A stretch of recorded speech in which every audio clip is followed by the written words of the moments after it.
There's tons of creepypastas out there, but honestly, very few are actually good. On the Creepypasta website, half of them are just gibberish, but some of them are good, and some of them are really good. And the last video did well, so you obviously know what that means. Also subscribe.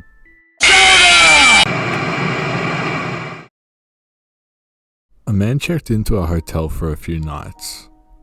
After getting his key to his room and talking to the receptionist, she mentions that there's a room he'll be passing that has no number, and to never enter or even look inside. After a few nights, the man is quite curious about the room, so he decides to go look through the keyhole of the room. All he saw was a pale woman just standing there in the corner, facing the wall. Feeling uneasy and knowing he shouldn't be looking in there, he went back to his room. On the last night, the man knew it's his last chance to get a final look inside the room, as his curiosity about the woman standing there is too much. He goes and looks into the keyhole again, but this time all he sees is a deep shade of red. He stares into it for a while, but nothing changes, so he gets bored and goes back to his room. When the man went to check out of the hotel, the receptionist asked if he had looked into the room. He admitted that he did. She looks down and upsettingly tells him that years ago, a man killed his wife in that very room, and that her ghost now haunts it. It's told that she is very pale, except for her eyes, which are a deep shade of red. I like this one. It's creepy. During a cold night in 1972, a woman walked into Cedars-Sinai Hospital wearing a white blood-stained gown. She was holding a dead kitten in her mouth and showed no emotion, with a completely blank face. Her skin seemed unnatural, with a pale waxy quality, similar to that of a mannequin. She horrified anyone who looked at her. Eventually, she collapsed on the hospital floor. When doctors removed the kitten from her mouth, it revealed impossibly sharp and jagged teeth. She suddenly woke up and bit out the doctor's throat and screamed, "I am God," with a horrific tone.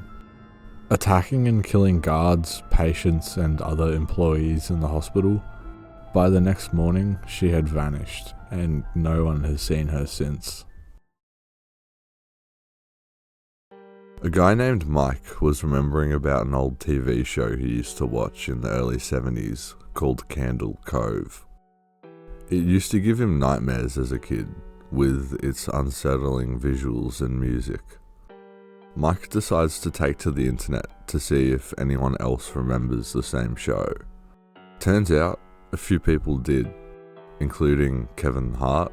But through some chats, they talked about some of the elements of the show, like how it was a marionette-type puppet show with a pirate theme and disturbing storylines. One user, SkyShale033, discussed a character he remembered that haunted him as a kid. Another user mentioned he would always watch the show alone, as whenever anyone else was around, the TV would turn off. A few days later, Mike went to visit his mum and eventually asks her about the TV show he used to watch. She says that she's surprised he even remembers the show.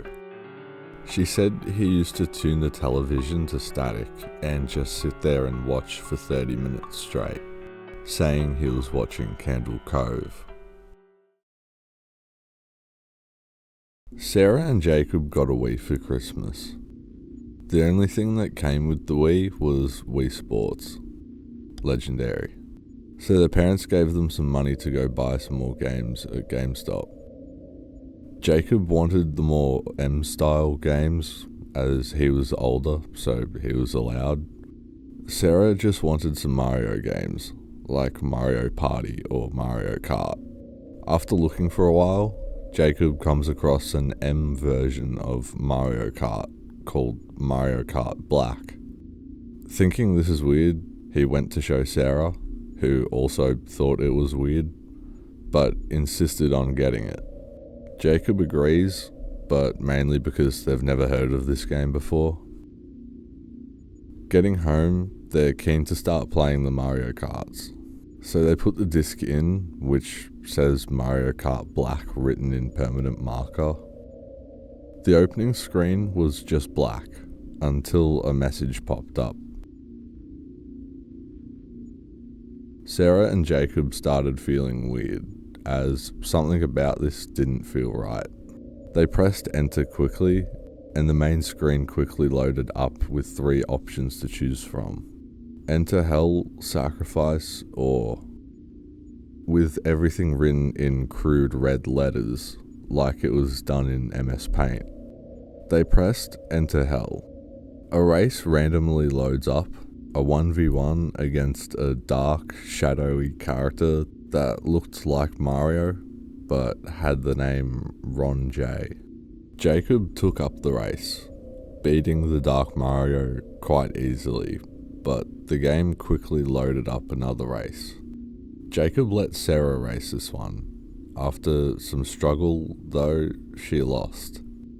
The last race loaded up, and Jacob took the controller back. But this map was different, with darker music and much more darker surroundings.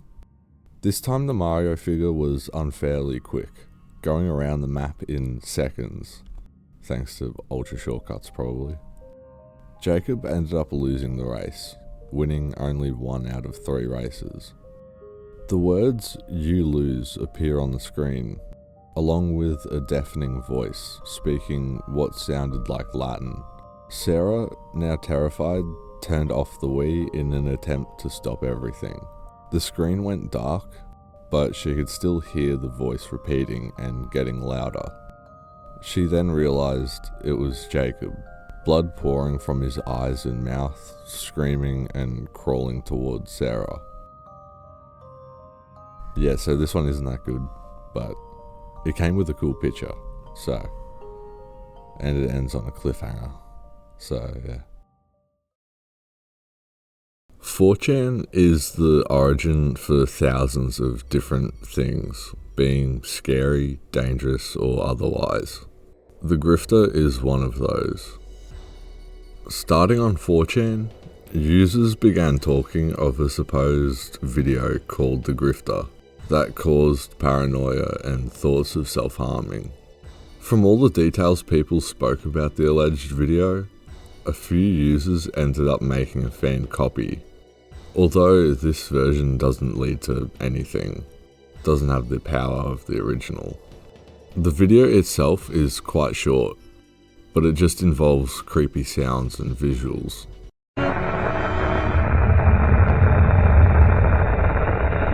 But as cool as that is, it's fake.